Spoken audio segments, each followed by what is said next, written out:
റോയ് ദീർഘകാലമായിട്ട് പിന്നെ ഗൾഫ് രാജ്യത്തിലാണ്. തീർച്ചയായും. പിന്നെ GCC രാജ്യങ്ങളിൽ ജർമ്മനി, ചൈന, റഷ്യ എല്ലാ വിദേശ രാജ്യങ്ങളിലും നിരവധി പ്രാവശ്യം സന്ദർശിച്ചിട്ടുള്ള ആളാണ്. അതെ, അവിടെയുള്ള മലയാളികളും ഒക്കെ ആയിട്ട് നല്ല വ്യക്തിബന്ധം പുലർത്തുന്ന ഒരാളാണ്. തീർച്ചയായിട്ടും. അപ്പം അതിൻ്റെ ഒരു അടിസ്ഥാനത്തിൽ ഇപ്പോൾ ഇന്ത്യയിൽ വലിയ ചലനം ഉണ്ടാക്കിയ ഒരു പ്രധാനമന്ത്രിയാണ്, ഒരു രാഷ്ട്രീയ നേതാവാണ് നരേന്ദ്രമോദി. നരേന്ദ്രമോദിയെ ഇന്ത്യക്ക് പുറത്തുള്ള മലയാളികൾ, അതുപോലെ തന്നെ താങ്കൾ വിദേശ രാജ്യവുമായിട്ട് ബന്ധപ്പെട്ട അവിടുത്തെ ആ നാട്ടുകാരായ ബിസിനസ്സുകാരുമായിട്ട് ബന്ധപ്പെടുമല്ലോ, പല സാധനങ്ങൾ ഇന്ത്യയിലേക്ക് ഇങ്ങോട്ട് ഇറക്കുമതി ചെയ്യാനും ഇവിടുന്ന് കയറ്റുമതി ചെയ്യാനും ഒക്കെ ആയിട്ട്. അപ്പോൾ എല്ലാവരുമായിട്ട് നല്ല ബന്ധം പുലർന്ന ആളാണ്. അത്തരത്തിൽ വിദേശ രാജ്യങ്ങളിൽ നരേന്ദ്രമോദി അവിടുത്തെ ജനങ്ങൾ എങ്ങനെയാണ് കാണുന്നത്, വിദേശ രാജ്യത്തെ മലയാളികൾ നരേന്ദ്രമോദി എങ്ങനെയാണ് കാണുന്നത്? എനിക്ക് അതിനു മുമ്പ് പ്രവാസി എന്നുള്ള നിലയിൽ പറയാനുള്ളതെന്ന് വെച്ചാൽ, ആദ്യം ഇന്ത്യക്കാരെന്നുള്ള നിലയിൽ ഒരു മാറ്റത്തിന് തുടക്കമിട്ടത് ആരാന്ന് വെച്ചാൽ സുഷമ സ്വരാജ് എന്ന് പറയുന്ന മുൻ വിദേശകാര്യമന്ത്രിയായിരുന്നു. ഓർക്കുന്നുണ്ടാവും? തീർച്ചയായും. പുള്ളിക്കാരത്തിയാണ് ഈ ഒരു മേഖലയിൽ, അതായത് നമ്മുടെ വിദേശവുമായിട്ട് ബന്ധപ്പെട്ടിട്ട് ഒരു നല്ലൊരു തുടക്കം കുറിക്കുന്നത് പുള്ളിക്കാരത്തി മൺമറഞ്ഞു പോയി. അതിനുശേഷം അപ്പോഴും നരേന്ദ്രമോദി സർക്കാരാണ് ആ സമയത്തുണ്ടായിരുന്നത്. പക്ഷെ അന്ന് അവർ ഇനിഷ്യേറ്റീവ് എടുത്തു. ആ ഒരു തുടക്കം നല്ലൊരു തുടക്കമായിരുന്നു എന്നാണ് ഞാൻ മനസ്സിലാക്കിയത്. ഇതിനു മുമ്പും പല മറ്റു ഗവൺമെൻറ്റുകളൊക്കെ വന്നിട്ടുണ്ടെങ്കിൽ പോലും അത്ര ആ ലെവലിലേക്കൊന്നും ഉയരാൻ നമുക്ക് പറ്റിയിട്ടില്ലായിരുന്നു. ഇപ്പോൾ നരേന്ദ്രമോദിയെ കുറിച്ച് പറയാനാണെങ്കിൽ നമ്മുടെ PM ഓക്കെ, ഈ കഴിഞ്ഞ കാലത്തുണ്ടായിരുന്ന അപേക്ഷിച്ച് ഇന്ത്യക്ക് കുറേ കൂടെ ഒരു പ്രയോറിറ്റി കിട്ടാൻ തുടങ്ങി. ഇപ്പം നമ്മളൊക്കെ ഈ UK പോകുന്ന സമയത്ത് അതിപ്പോഴും കുറേയൊക്കെ ഉണ്ട്, ഇല്ലെന്നല്ല, കംപ്ലീറ്റ് ആയിട്ട് മാറത്തില്ല. അപ്പോൾ അന്നൊക്കെ ഇന്ത്യക്കാരെ കുറിച്ച് പറയുമ്പോൾ ഒരു ഒരു എന്താ പറയുക, അതിനൊരു അവർ പറയുന്നൊരു പദമുണ്ട്, എനിക്ക് അതിനകത്ത് പറയാൻ പറ്റുന്നില്ല. അപ്പോൾ അതിൻ്റെ അകത്തൊക്കെ വളരെയധികം മാറ്റം വന്നിട്ടുണ്ട്. പ്രത്യേകിച്ച് നമ്മുടെ മിഡിൽ ഈസ്റ്റിലൊക്കെ ഒത്തിരി ഗുണകരമായിട്ടുള്ള മാറ്റങ്ങൾ ഇന്ത്യക്കാർക്ക് നേരത്തെ ഉണ്ടായിരുന്നു. പക്ഷേ ഈ ഒരു നമ്മുടെ പുതിയ പ്രൈം മിനിസ്റ്റർ കഴിഞ്ഞ 10 വർഷമായിട്ട് പുള്ളി വന്നതിന് ശേഷം ഉണ്ടായിരുന്ന കുറച്ചുകൂടെ ഒരു പ്രൗഡായിട്ട് നമുക്കൊരു ഇന്ത്യൻസ് എന്ന് പറയാനായിട്ടൊരു പ്രൗഡായിട്ട്. മറ്റേന്ന് പറയുമ്പോൾ സാധാരണ തീർച്ചയായിട്ടും മിഡിൽ ഈസ്റ്റ് നമുക്കത് ആവോളം കിട്ടുന്നുണ്ടെങ്കിൽ ഈ പറഞ്ഞാണെങ്കിൽ യൂറോപ്പിലോ അമേരിക്കയിലോ UK ആ ഒരു പ്രിവിലേജ് നമുക്ക് കിട്ടാറില്ലായിരുന്നു. അപ്പോൾ അവിടെയും നമുക്ക് അത്യാവശ്യം മാറ്റം വന്നിട്ടുണ്ട്. നല്ല രീതിയിൽ തന്നെ ഇന്ത്യൻസ് എന്ന് പറയാം, നമുക്ക് ഐ എം ഇന്ത്യൻ എന്ന് പറയുന്നുള്ള ഒരു രീതിയിലേക്ക് മാറ്റം വന്നിട്ടുണ്ട്. സാധാരണ തീർച്ചയായിട്ടും നമ്മുടെ ഇന്ത്യൻസ് കാരണം വീട്ടുപണി ചെയ്യുന്ന ആൾക്കാരൊരു മനോഭാവത്തിലാണ് ഇപ്പോഴും അന്നുമൊക്കെ പല രാജ്യങ്ങളിൽ കണ്ടത്. അതിന് മാറ്റം വന്നതെന്ന് ഞാൻ ഉദ്ദേശിച്ചത്. അല്ലാതെ ഇപ്പം ഓരോ ഇന്ത്യക്കാരനും I am proud to be an Indian എന്ന് പറയത്തക്ക വിധത്തിൽ അവൻ്റെ ഒരു ആത്മാഭിമാനം ഉയർത്താൻ, ഒരു ദേശീയ സ്നേഹം ഉയർത്താൻ, ദേശീയ ബോധം ഉയർത്താൻ നരേന്ദ്രമോദിക്ക് കഴിഞ്ഞിട്ടുണ്ട്. ധാരാളം. അപ്പം അദ്ദേഹത്തിൻ്റെ വിദേശ നയമുണ്ടല്ലോ. ഇപ്പം ഉദാഹരണത്തിന് അമേരിക്കയുള്ള ബന്ധം, റഷ്യയുള്ള ബന്ധം, ചൈനയുമായുള്ള ബന്ധം, ഈ 3 രാജ്യങ്ങളിലും താങ്കൾക്ക് ബിസിനസ് ഉണ്ട്. അപ്പം അതുകൊണ്ട് കുറച്ചുകൂടെ കൃത്യമായിട്ട് അറിയാം. അതുപോലെ തന്നെ ഫ്രാൻസ്, ജർമ്മനി, ജപ്പാൻ, ഈ രാജ്യങ്ങളിലൊക്കെ നരേന്ദ്രമോദി എന്ന് പറയുന്ന ഒരു ഇന്ത്യൻ പ്രധാനമന്ത്രിയെ അവിടുത്തെ ബിസിനസ്സുകാർ, അവിടുത്തെ ജനങ്ങൾ എങ്ങനെയാണ് കാണുന്നത്? തീർച്ചയായിട്ടും ഞാൻ മെയിനായിട്ട് ഡീൽ ചെയ്യുന്ന ഫ്രാൻസിലെ പ്രധാനപ്പെട്ട ഒരു കമ്പനിയുമായിട്ടാണ്. അവരുടെ കഴിഞ്ഞ കോവിഡ് സമയത്തൊരു ഫാക്ടറി ഇന്ത്യയിൽ വന്നിടുകയുണ്ടായി, ഗുജറാത്തിൽ. അതൊരു 4 മാസം കൊണ്ടാണ് അവരൊരു $100 മില്യൺ ഇൻവെസ്റ്റ് ചെയ്തിട്ടൊരു ഫാക്ടറി ഡെവലപ്പ്. അത് ഭയങ്കര സംഭവമാണത്. അപ്പോൾ അതൊക്കെ നമ്മുടെ ഈ ചർച്ചയിലൊക്കെ വരുമ്പോൾ ഇന്ത്യ നല്ലൊരു എന്താണ് മുന്നോട്ട് പോക്കിൽ ഇന്ത്യ ഒരു വലിയൊരു സംഭവമാണെന്നുള്ള ഒരു ധ്വനി ഇങ്ങനെ ആൾക്കാരുടെ ഇടയിലേക്ക് വിദേശങ്ങളിലൊക്കെ ഉണ്ടായിട്ടുണ്ട്. അത് ഇനിയും കൂടുതൽ ഇൻവെസ്റ്റ്മെൻറ്റ് ഇന്ത്യയിലേക്ക് വന്നുകൊണ്ടിരിക്കും. കേരളത്തിൻ്റെ സാധ്യത എനിക്ക് എത്ര അറിയത്തില്ല.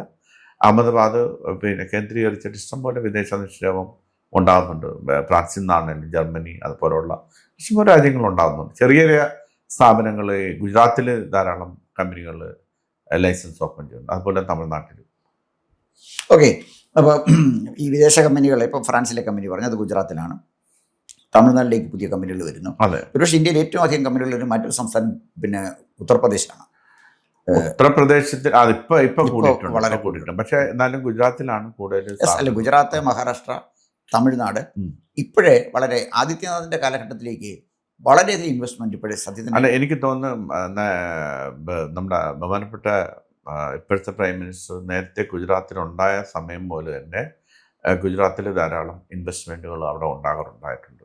അതിപ്പോഴും കണ്ടിന്യൂഷൻ ഉണ്ട്. തുടരുന്നുണ്ട്. പിന്നെ തമിഴ്നാട്ടിലേക്ക് വരുന്നില്ലേ? തമിഴ്നാട്ടിൽ ഇപ്പോൾ പല കാര്യമായിട്ട് കാർ കമ്പനികളും തമിഴ്നാട്ടിൽ ധാരാളം. ഇപ്പം തന്നെ നമ്മുടെ കേരളത്തിൽ നിന്ന് തന്നെ എന്തുമാത്രം കമ്പനികൾ തമിഴ്നാട്ടിൽ പോയിട്ട് തുടങ്ങിയിട്ടുണ്ട്. എനിക്കറിയാവുന്ന എൻ്റെ സുഹൃത്തുക്കളൊക്കെ പിന്നെ പാലക്കാട്, അതായത് ബോർഡറിൽ തമിഴ്നാട് ബോർഡറിൽ ധാരാളം സുഹൃത്തുക്കൾ ചെയ്യുന്നുണ്ട്. ഇവിടെ ചെയ്തോണ്ടിരുന്നോണ്ട് ആൾക്കാർ അവരെ നിർത്തിയിട്ട് തമിഴ്നാട്ടിൽ പോയിട്ട് സ്ഥാപനങ്ങൾ തുടങ്ങിയിട്ട് നന്നായിട്ട് വർക്കിംഗ് ചെയ്യുന്നുണ്ട് അവിടെ. ഈ IT മേഖലയിലെ നമ്മൾ എത്രമാത്രം ശ്രദ്ധിക്കപ്പെട്ടിട്ടുണ്ടെന്ന് അറിഞ്ഞുകൂടാ. ആന്ധ്രാപ്രദേശ് ചന്ദ്രബാബു നായിഡുവും അത് വലിയൊരു മുന്നേറ്റം അവർ നേരത്തെ തന്നെ അത് നേരത്തെ ഉള്ള കാലം ഇപ്പോഴും അത് തുടരുന്നുണ്ട്. IT മേഖലയിൽ ഏറ്റവും കൂടുതൽ പിന്നെ ഹൈദരാബാദാണ്. അതിനുശേഷം പിന്നെ ബാംഗ്ലൂർ അത് കണക്കിന് നല്ല രീതിയിലുള്ള വരുന്നത്. അതാണ് എൻ്റെ ഇപ്പോൾ വിദേശത്തുള്ള പല കമ്പനികളുടെ ഹബ്ബ് എന്ന് പറയുന്നത് പിന്നെ ഈ ഹൈദരാബാദും ബാംഗ്ലൂരും ധാരാളം. ഇപ്പം നമ്മുടെ മിഡിൽ ഈസ്റ്റിലുള്ള പല ബാങ്കുകളിലെ കോൾ സെൻ്ററുകളൊക്കെ വർക്ക് ചെയ്യുന്നത് ബാംഗ്ലൂരും അതുപോലെ തന്നെ ഹൈദരാബാദിലും ഒക്കെയാണ്. ഈ വിദേശത്ത് പോകുമ്പോൾ അവിടുത്തെ വിദേശത്തു നിന്ന് ഇന്ത്യ സന്ദർശിക്കാൻ വരുന്ന ആളുകൾ പലപ്പോഴും വ്യവസായികളൊക്കെ ഇന്ത്യ വരുമ്പം അത്യാവശ്യം ടൂറിസ്റ്റ് സെൻറ്റേഴ്സൊക്കെ അവരൊന്ന് കണ്ടിട്ട് പോകുമല്ലോ. അതുപോലെ തന്നെ അവിടുത്തെ നാട്ടുകാരുമായിട്ട് ബന്ധപ്പെടുമ്പോൾ ഇന്ത്യ അവർ സന്ദർശിക്കാൻ ഈ ടൂറിസ്റ്റുകൾ ഇഷ്ടപ്പെടുന്ന സംസ്ഥാനം ഏതാണ്? അപ്പോൾ അതിൽ വെച്ച് നോക്കാതെ നമ്മുടെ ടൂറിസ്റ്റുകൾക്ക് അത് നോക്കും പല കാര്യങ്ങളും പറയേണ്ടത്. എന്നാൽ കേരളം ഒഴിച്ചുകൂടാൻ പറ്റാത്ത ഒരു സ്റ്റേറ്റായിട്ടാണ് അവർ കാണുന്നത്. രണ്ടാമത് ഗോവ, കേരളത്തിനേലും പ്രാധാന്യമുള്ള സ്ഥലമാണ് ഗോവ. അതുപോലെ തന്നെ ഇന്ത്യയിലെ പിന്നെ മിക്കവാറുമുള്ള സ്റ്റേറ്റുകളൊക്കെ ഇവർക്ക് സന്ദർശിക്കാനായിട്ട് താല്പര്യമുണ്ട്. പക്ഷെ നമ്മുടെ ഈ ചില പ്രശ്നങ്ങൾ കാര്യമായിട്ട് ബാധിക്കുന്നുമുണ്ട്. ഇപ്പോൾ കഴിഞ്ഞ ദിവസം ഈ പറഞ്ഞാണ് ഫ്രാൻസിൽ നിന്ന് എൻ്റെ കുറേ സുഹൃത്തുക്കൾ വന്നിട്ടുണ്ടായിരുന്നു. അപ്പോൾ അവർ ഉത്തർപ്രദേശത്തിൽ അവിടെ പോയി. അവിടെ നിന്ന് അവർ പിന്നെ നോയിഡ. അപ്പോൾ അവിടെയൊക്കെ ഫേസ് ചെയ്യുന്ന പ്രശ്നമെന്ന് വെച്ചാൽ റോഡിൽ നിറയെ പശുക്കളാണ്. അത് വലിയൊരു പ്രതിസന്ധി ഉണ്ടാക്കുന്നുണ്ട് ആൾക്കാർക്ക്. പിന്നെ ഇപ്പം കേരളത്തിന് വരികയാണെങ്കിൽ കേരളത്തിന് വളരെ മനോഹരമായിട്ടുള്ള ഭൂപ്രകൃതിയും നല്ല സ്ഥലമൊക്കെയാണ്. പക്ഷേ കേരളത്തിൻ്റെ ഒരു വൃത്തിയില്ലായ്മ ഇപ്പോഴും അവർ നമ്മളോട് സ്നേഹത്തോട് പറയും. ഇപ്പം ഞാനൊരു ചെറിയ സ്ഥാപനം നടത്തുന്നതുകൊണ്ട് അവരും ആ അതിനകത്തൊക്കെ വരുന്ന വ്യൂസും നമ്മുടെ പ്രത്യേകിച്ച് കൊതുക് നിർമ്മാർജ്ജനമൊക്കെ ഉണ്ടാകുന്ന അതുപോലെ തെരുവുനായ ശല്യങ്ങൾ, അപ്പോൾ ഇതൊക്കെ നമ്മളെ മോശമായിട്ട് ബാധിക്കുന്നുണ്ടേ പോലും. പിന്നെ ഈ പറഞ്ഞ കണക്ക് ലോകത്തിലുള്ള മൊത്തം പോപ്പുലേഷൻ്റെ ഒരു 5% ആൾക്കാർ എപ്പോഴും ഇങ്ങനെ മൂവ് ചെയ്തുകൊണ്ടിരിക്കും. അതിൻ്റെ ഒരു ഭാഗം നമ്മൾ അവർക്കുള്ള സൗകര്യങ്ങൾ കൊടുക്കുക നമ്മുടെ രാജ്യത്ത് നിന്ന് വന്നുകൊണ്ടിരിക്കും. പിന്നെ പണ്ടത്തെ അപേക്ഷിച്ച് കേരളത്തിലെ ജനങ്ങൾ യാത്ര ചെയ്യാനായിട്ട് ഇഷ്ടപ്പെടുന്ന ആൾക്കാരായിട്ട് മാറിയിട്ടുണ്ട്.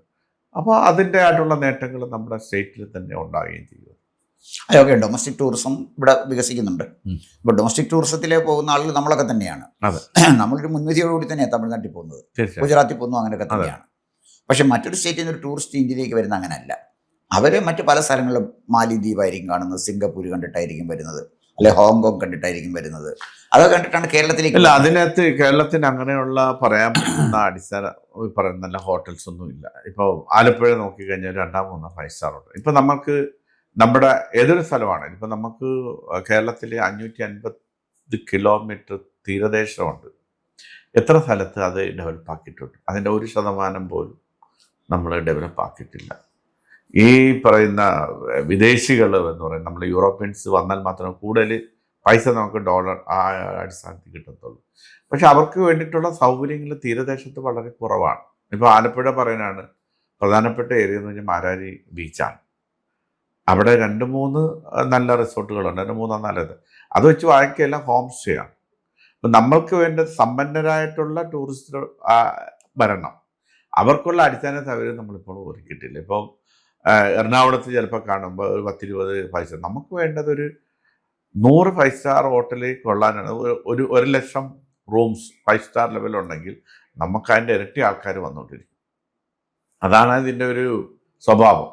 അപ്പം നമ്മുടെ ഒരു പ്രദേശത്ത് എന്തെങ്കിലുമൊക്കെ ഇപ്പം ആലപ്പുഴ ടൗൺ കേന്ദ്രീകരിച്ചാൽ അവിടെ വരുന്ന ഏറ്റവും താഴ്ത്തട്ടിലേക്കുള്ള ബഡ്ജറ്റ് ആയിട്ടുള്ള ടൂറിസ്റ്റ് ആൾക്കാരാണ് വരുന്നത്. ബഡ്ജറ്റ് ഫ്രണ്ടിൽ അവർക്ക് ഭയങ്കരമായിട്ട് സ്പെൻഡ് ചെയ്യാനുള്ള, അവർക്ക് ജസ്റ്റ് ഒന്ന് വന്ന് കണ്ട് കടന്നിട്ട് പോകണം. അവർ കൂടുതലൊന്നും ചിലവാക്കും. അപ്പം നമ്മൾക്ക് വേണ്ടത് നമ്മുടെ 5 സ്റ്റാർ അല്ലെ ഇവിടെ നമ്മുടെ തിരുവനന്തപുരത്ത് തന്നെ രവീസ് അല്ലെ കൊല്ലത്ത് അങ്ങനെയുള്ള അതേ കണക്കുള്ള സ്ഥാപനങ്ങൾ ധാരാളം കേരളത്തിൽ വരികയാണെങ്കിൽ അതനുസരിച്ചിട്ടുള്ള ആൾക്കാർ ഒഴുകിയെത്തും. പക്ഷെ നമുക്കിപ്പോൾ ഇതുവരെയായിട്ടും അതിൻ്റെ അടിസ്ഥാന ആ ഒരു ലെവലിലേക്ക് കേരളത്തിൽ എത്താൻ പറ്റിയിട്ടില്ല. അത് പ്രധാനപ്പെട്ട ഏരിയ എന്ന് വെച്ചാൽ നമുക്ക് ലോകത്തിൻ്റെ എവിടെ പോയാലും ഇപ്പോൾ നമ്മൾ യൂറോപ്പിലാണെങ്കിലും അമേരിക്കയിലാണ് UK എല്ലാ നദീതടങ്ങളിലും തീരദേശങ്ങളിലുമാണ് ഇതിൻ്റെ ഒരു വികസനം വന്നിരിക്കുന്നത്. നമുക്കതിൻ്റെ 1% പോലും വന്നിട്ടില്ലല്ലോ ഇതുവരെയായിട്ട്. നമുക്ക് അനന്ത സാധ്യത കിടക്കുകയാണ് ഇനി അങ്ങോട്ട് കേരളത്തിന്. അല്ല, ഇതിനകത്ത് ഒരു വലിയ കാര്യം ടൂറിസവുമായിട്ട് ബന്ധപ്പെട്ട് എനിക്ക് തോന്നിയിട്ടുള്ള കാര്യം താങ്കൾ പറഞ്ഞ വളരെ കറക്റ്റാണ്.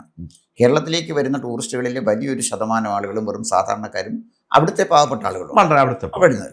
പക്ഷേ ഇന്ത്യയിലേക്ക് സമ്പന്നന്മാർ വരുന്നുണ്ട്, ക്രൂയിസ് ഷിപ്പിലൊക്കെ വന്നിട്ടിറങ്ങി വരുന്നുണ്ട്. അതെ, അവരെ താജ്മഹൽ, റെഡ് ഫോർട്ട്, അതെ, പിന്നെ അതുപോലെ തന്നെ എല്ലോറ കേവ്സ്, ഇങ്ങനെയൊക്കെ ചില സ്ഥലങ്ങൾ കണ്ടിട്ട് അവരങ്ങ് പോവാണ്. അതെ. കേരളത്തിലേക്ക് കാര്യമായി വരുന്ന സമ്പന്നന്മാരിൽ 1% പോലും കേരളത്തിൽ വരുന്നില്ല. അതിൻ്റെ ബേസിക്കായിട്ട് എനിക്ക് തോന്നിയ ഒരു കാര്യം എന്താണെന്ന് വെച്ചാൽ, നമ്മുടെ 5 സ്റ്റാർ ഹോട്ടൽ ഓക്കെ, അത് നമുക്ക് വേണം, 5 സ്റ്റാർ ഹോട്ടലുകൾ വേണം, വേണ്ടെന്നല്ല ഞാൻ പറഞ്ഞത്. പക്ഷേ തിരുവനായ, ഞാൻ പലരുമായിട്ട് സംസാരിച്ചപ്പോഴേ ഈ കേരളത്തിലെ ഇറങ്ങി നടക്കാൻ പറ്റില്ല. അതെ. ദുർഗന്ധം വമിക്കുന്ന ടൂറിസ്റ്റ് കേന്ദ്രങ്ങൾ, അതെ, ഒട്ടും മെയിൻ്റനൻസ് ഇല്ലാത്ത കെട്ടിടങ്ങൾ, കൊതുക്. അതായത് കേരളം എന്ന് പറഞ്ഞാൽ ദുർഗന്ധം വമിക്കുന്ന ഒരു സംസ്ഥാനമായിട്ട് അങ്ങ് മാറി. എന്നിട്ട് ഭയങ്കര വീരവാദവും ഭയങ്കര പരസ്യവുമാണ് കേരളത്തിലെ ടൂറിസത്തിന്. ഈ ടൂറിസത്തിന് കൊടുക്കുന്ന പരസ്യം, ഇതിന് കൊടുക്കുന്ന കോടിക്കണക്കിന് രൂപ പരസ്യത്തിന് ചെലവഴിക്കുന്നുണ്ട്. ഈ പണം ഉപയോഗിച്ച് കേരളത്തിലെ ബേസിക് ഇൻഫ്രാസ്ട്രക്ചർ നന്നാക്കിയിരുന്നുവെങ്കിൽ കേരളത്തിലെ സാധാരണക്കാർക്കും പ്രയോജനം ചെയ്യുന്ന ഒന്നായിട്ട് ടൂറിസം മേഖല മാറുമായിരുന്നു. തീർച്ചയായിട്ടും താങ്കളുടെ നിർദ്ദേശം സ്വാഗതാർഹമാണ്. പ്രത്യേകിച്ച് ആലപ്പുഴയിലെ നല്ല മനോഹരമായ ഒരു ഹോട്ടൽ നടത്തുന്നതിൻ്റെ ഉടമസ്ഥൻ കൂടിയാണ്. അതിന് ടൂറിസത്തിൻ്റെ പൊട്ടൻഷ്യൽ താങ്കൾക്കറിയാം. ഒരു പൊതുപ്രവർത്തകൻ എന്ന നിലയിൽ, എല്ലാ രാഷ്ട്രീയ നേതാക്കന്മാരുമായിട്ട് ബന്ധമുള്ള ഒരാളെന്നുള്ള നിലയിൽ ടൂറിസത്തിന് നമ്മൾ നേരിട്ടിരിക്കുന്ന പ്രതിസന്ധികളെക്കുറിച്ചും ഒരു ബോധവൽക്കരണം. ആരാണ് ഇതിന് ഉത്തരവാദി? ജനമല്ല ഉത്തരവാദി. വോട്ട് കൊടുത്തപ്പോൾ ജനം തീർന്നു. ഈ ഇവിടെ ഭരണം നടത്തുന്നവൻ മാറി മാറി ഭരിച്ച് അഴിമതി നടത്തി തടിച്ചു കൊഴുക്കുന്ന, ഒന്നിച്ചു നിന്ന് അഴിമതി നടത്തുന്ന നമ്മുടെ ഭരണപക്ഷവും പ്രതിപക്ഷവും അതിന് ഉത്തരവാദികളാണ്. ഈ കാര്യം മനസ്സിൽ വെച്ചുകൊണ്ട് തന്നെ താങ്കൾ സാമൂഹ്യ പ്രവർത്തനം നടത്തുമ്പോൾ അവരെ വിമർശിക്കണമെന്നൊന്നും ഞാൻ പറഞ്ഞില്ല. പക്ഷെ അവരോട് പറയുക, ഇത്തരം പൊട്ടൻഷ്യൽ നിങ്ങൾ ഉപയോഗിക്കണം. നിങ്ങൾ പിടിക്കുന്ന കൊടിയുടെ നിറം എന്തുമായിക്കോട്ടെ, നിങ്ങൾ പങ്കുവയ്ക്കുന്ന പണത്തിൻ്റെ വിഹിതം എന്തുമായിക്കോട്ടെ, അതിലൊന്നും നമുക്ക് വ്യത്യാസമില്ല. മറിച്ച് കേരളത്തിൽ വികസനം ഉണ്ടാകണം എന്ന് ഒരു സാമൂഹ്യ പ്രവർത്തകൻ എന്നുള്ള നിലയ്ക്ക് താങ്കൾക്ക് പറയാൻ കഴിയുമെന്ന് എനിക്ക് തോന്നുന്നു. എന്തായാലും ഈ തിരക്കിനിടയിൽ വന്നതിനകത്ത് വളരെ സന്തോഷമാണ്. നമസ്കാരം. കൂടുതൽ വാർത്തകളും വിശേഷങ്ങളും നേരിട്ട് ലഭിക്കാൻ ജനങ്ങളിൽ നിന്ന് ജനങ്ങളിലേക്ക് ജനഭൂമി ന്യൂസ് സബ്സ്ക്രൈബ് ചെയ്യൂ. ബെൽ ബട്ടൺ അമർത്താനും മറക്കരുത്.